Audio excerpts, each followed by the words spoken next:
Neki ljudi su veoma skloni da nepovoljne prilike u kojima se nađu procenjuju kao najgore moguće ili bezizlazne, dok su drugi znatno skloniji kompromisnim rešenjem ili čak okretanju situacije u svoju korist. Jedan naš sugrađanin, jedan od mnogih koji više nisu ni mogli ni umeli dalje, video je spas u samoubistvu, u porodičnom samoubistvu. On i žena su poginuli, dete je preživelo, a pred nama, pred društvom, ostalo je još jedno pitanje, tek sa naznakama odgovora, zašto je prevladao očaj i da li je bilo pomoći.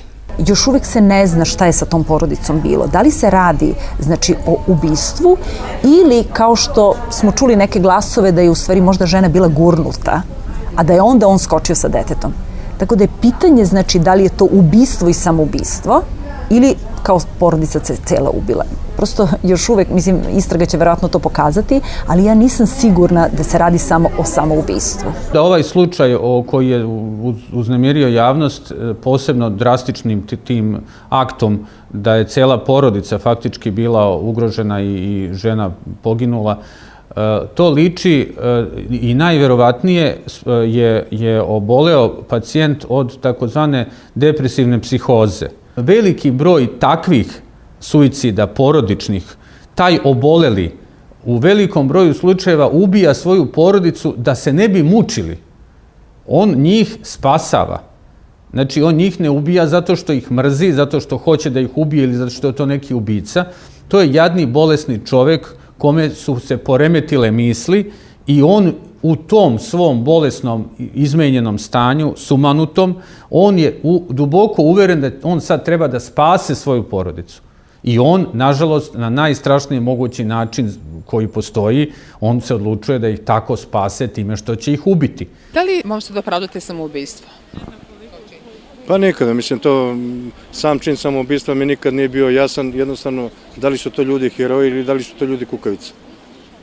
Mislim, ne mogu da opravdam i sa religijskog stanovišta i sa ljudskog stanovišta, a sada jednostavno da li te ljude nešto tako može da natera da učine tako nešto, mislim da nemaju pravo ni prema sebi to da rade, ali naročito prema svojim najbližima i prema svojoj rodbini, naročito ako imaju porodicu.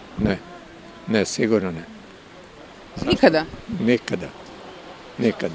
Zavisi u kojoj se situaciji čovjek nađe. Ali načelno ne. Ne. Nikada? Nikada. Ne opravdavam čin samoubistva. Baš nikada? Baš nikada. Iz religijskih razloga ili nekih? Ne, iz religijskih i svih razloga. Ne. Nema svrhe, nema potrebe da se to čini, nikada u životu. Uvijek se treba boriti do kraja. Za vas ne postoje bezizlazne situacije? Ne postoje. Čak i kad je bezizlazno, nije bezizlazno. Ne, meni je to jedan od najvećih grehova, tako da stvarno to mi je skroz debilno da se tako izrazio. Ja ne opravdavam, ali kad nema drugog izlaza, možda u krizi. Socijalni aspekti autodestrukcije su nesumnjivi. Ipak, da bi se reagovalo suicidom, mora da postoji predispozicija, kažu lekari. Pitanje je samo kako mi koji smo svakodnevno u kontaktu sa ljudima koji imaju ili koji tako teško podnose probleme, to ne vidimo pa i ne čujemo. Uglavnom, puštamo da se porodice ili pojedinci sami izbore sa svojom mukom, što nekako sve teže ide. Dešava se nekada i kad neko kaže ja ću ubiti sebe ili nju ako se ovo ne razreši, a da stručne službe baš to ozbiljno ne shvate, da nekako možda to dožive kao vrstu manipulacije. Ja mislim da kada neko to izgovori, ubiću sebe ili nju, to često možemo da čujemo kod muškaraca. Kaže, ona ako ode, ja ću ubiti sebe i nju. Meni nema više života bez nje. Po meni to uvek treba shvatiti jako, jako ozbiljno. Znate, i u tim slučajevima treba da se uradi prijava policiji, jer je to pretnja. Znači, to je krivično delo. Znači, pretnja ubistvom, samoubistvom i to veoma često zahteva, znači, medicinski tretman. I da ukoliko je on zaista počinio krivično delo, ukoliko je pretio nekome da će ga ubiti ili da će sebe ubiti, znači, to je onda mogućnost da se ta osoba i uključi u neki medicinski tretman i da se zaista pomogne toj osobi. Svuda u svetu i kod nas 15% depresivnih poremećaja izvrši suicid. To je neka opšta pojava, statistika i to je ono što depresiju svrstava među 4 najozbiljnije bolesti uopšte po proceni Svetske zdravstvene organizacije. Zato što je ta smrtnost kod, između ostalog, depresije i još nekih psihijatrijskih poremećaja prisutna u okviru suicida.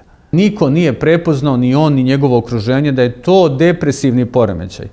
I da je on na vreme i blagovremeno se javio na lečenje, to bi se sigurno preveniralo. I mi imamo veliki broj, znači nama 2/3 depresivnih pacijenata imaju suicidalne ideje, a izuzetno mala realizacija tih suicida.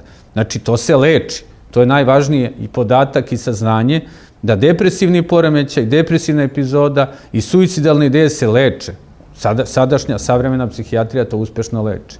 Može da se pretpostavi koji problemi, ukoliko se na njima ne radi, kako oni mogu da rezultuju kasnije i da dovedu do pogoršanja situacije i do ozbiljnijeg nasilnog ponašanja. Ali veoma često, ja hoću da kažem da je naše društvo vrlo tolerantno na porodičnu problematiku i da se često to pripisuje, znači, njihovoj privatnoj stvari. Da se retko interveniše ozbiljno u smislu ajde sada da reagujemo, da zaustavimo da ne bi došlo do nasilja. Kao da se uvek negira to da će do nasilja doći i onda se reaguje tek kada je nasilje ozbiljno, kada je eskaliralo.